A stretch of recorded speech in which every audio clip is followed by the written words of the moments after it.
Well, I believe that you can make an analogy to a person who was abused or traumatized as a child. The entirety of human history has been acted out in the light of the traumatic severing of our connection into the Gaian mother goddess planetary matrix of organic wholeness that was the centerpiece of the psychedelic experience back in the high Paleolithic.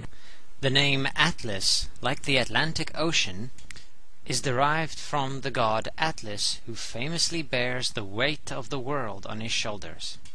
The earliest account of Atlantis comes from the pen of Plato. Plato believed this information came from an Egyptian priest who located the lost continent of Atlantis beyond the Pillars of Hercules. In mythology, Hercules split a mountain that used to be Atlas in two, forming the two pillars of Hercules. Thus, the name and the location of Atlantis is inseparable from the idea of pillars. Notice how this imagery portrays the mythical kingdom of Atlantis beyond the pillars, between the two pillars of Hercules. The Freemasons also have the symbol of two pillars incorporated into their symbol system. Their pillars are called Boaz and Jachin and are obviously connected to the pillars of Atlas and Atlantis. As we can see here, the pillars hold aloft the world or the heavens, just like Atlas. Similarly to the imagery of Atlantis lying between two pillars, we see the Masons represent cosmic consciousness, heaven, God, illumination, by a third middle pillar in between the two pillars of Boaz and Jachin. Atlantis and the middle pillar are therefore interchangeable, and the quest for Atlantis becomes, in my preferred metaphor, the quest for the stargate of cosmic illumination. Plato also recounted what the Egyptian priests believed the city of Atlantis itself looked like.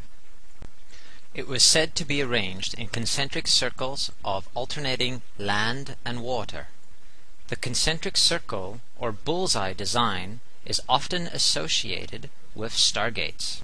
Researcher William Henry believes that the bullseye or target design is a two-dimensional representation of the three-dimensional stargate or wormhole phenomenon.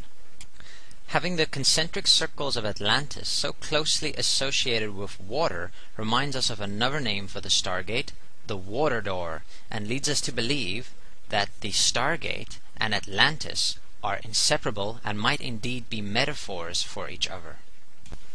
I believe that the pillars of Freemasonry, Atlas, Hercules, and Atlantis are intimately connected to the magic mushroom and the experience of ecstatic cosmic illumination, the opening of the third eye, the crown chakra, and the stargate. By the ingestion and knowledgeable use of this plant entheogen or God-manifesting drug. Further descriptions of Atlantis by Plato reads, "The stone which was used in the work they quarried from underneath the center island and from underneath the zones on the outer as well as the inner side. One kind was white, another black, and a third red." We see here that the Amanita muscaria magic mushroom has also the distinctive colors red, white, and black. We have now connected the name, the symbols, and the description of Atlantis to the magic mushroom. Other varieties of entheogenic magic mushrooms are known for the distinctive feature of bruising a dark blue when being handled. Many deities are portrayed with the same distinctive blue of the magic mushroom. On the left we see a pair of Hindu gods with their stargate symbol, the halo, around their heads. On the right we see an image often used by William Henry. It shows a blue Jesus inside a swirling vortex or stargate motif.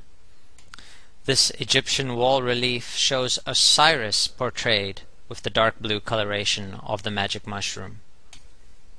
Here is a blue Hermes from Disney's film Hercules.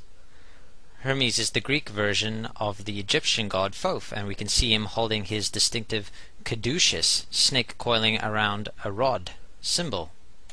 Researchers of astrotheology and shamanism, Jan Irvin and Andrew Rutajit, in their video lecture The Pharmacratic Inquisition, explain how the major religions of our day have their roots in the worship of the magic mushroom and the heavens, the stars above.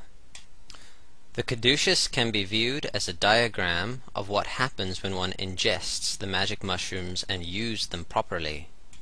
The awakened kundalini or orgone energy moves up the spine, represented by the staff or the pillar, finally reaching the third eye and crown chakra. The serpent energy then lights up the third eye and opens the crown chakra or the stargate. Irvin and Rutajit also show how the caduceus can be viewed as a stylized magic mushroom. The Egyptian Ankh, an earlier precursor to the Christian cross, is more than likely itself the magic mushroom. We see in the above ancient Egyptian images the gods feeding their human royal counterparts, the entheogenic or God-manifesting drug. Connecting snakes to cosmic consciousness brought on by entheogenic plants is a feature of numerous cultures and shamanism in general, and as Jeremy Narby has shown us in The Cosmic Serpent, very much connected to the DNA. I believe we can largely attribute the imagery of the snake, often connected with knowledge and teacher gods, to attempts at portraying the real teacher, the coiling double DNA helix. The cosmic serpent is therefore early attempts at codifying and describing the process of the adept climbing the spiraling staircase or ladder to heaven, or the stargate. In psychological jargon we would say the activation of Timothy Leary's seventh circuit, the neurogenetic circuit. Many researchers of the esoteric believe that the story of Adam and Eve in the Garden of Eden is a veiled reference to Atlantis and Lemuria. This is somewhat correct, remembering that Atlantis and Lemuria are symbols for the magic mushroom and the experience of cosmic illumination. The tree, the serpent, and the fruit being symbols, the tools you will need, the method you must use, the path you must walk, and a description of the place you will find when locating Eden or Atlantis or traveling through the stargate in the pineal gland. How does Moses and 9/11 fit into all of this? Find out in part 2. You know they got X-ray satellites to read your mail before it's open. They got their secret base beneath the ocean, testing out explosions of nuclear bombs down in the Oakland. That's why those crackers are smoking. It's remote-controlled emotions, triggered by cops with laptops. A chip inside your skin implanted with your tetanus shot. Long before you could walk, they had you locked and barcoded. For race, color, and class, your life is downloaded.